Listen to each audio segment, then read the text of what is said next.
ኤርትራ ህላወ ርጉን ቁስንን ጎደቦ ኣብ ምድንፋዕን ምዕዋትን ኩሉ መዳያዊ ዕብየትን ምዕባለን ዘለዎ አበርክቶ ብምግንዛብ ንምርጋጹ ሓያል ዲፕሎማስያዊ ጻዕርታት ተካይድ ከም ዘላን ዘተባብዕ ውጽኢት ይርከቦ ከም ዘሎን ሚኒስተር ጉዳያት ወጻኢ አቶ ዑስማን ሳልሕ ገሊጹ። ሚኒስተር ዑስማን ዝገለጸ ብዝተፈላለየ ሃገራት ተዘርጊሖም ዝነጥፉ ቆንስላት ኤርትራ ብ16 ጥቅምቲ ኣብ ኣስመራ ኣዳራሽ ደንደና ዝገበሮ ርክብ እዩ።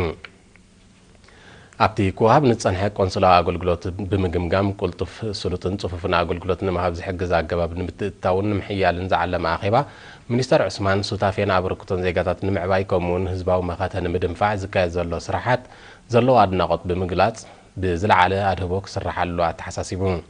ሚኒስተር ጉዳያት ወጻኢ አቶ ዑስማን ሳልሕ ኣብ መወዳእታን ዝካየድ ዘሎ ህዝባውን ዲፕሎማስያውን ካልእ ምስ ዝተኣሳሰር ስራሓትን ኣመልኪቱ ዝርዝራዊ ሓበሬታ ድሕሪ ምሃብ ብልጫታትን ሃጓፋትን ብምልላይ ንረብሓ ሃገርን ህዝብን ዝሕሉ ስሉጥን ጽፉፍን ኣገልግሎታት ንምሃብ ዘኽእል መደባት ኣብሪሁ።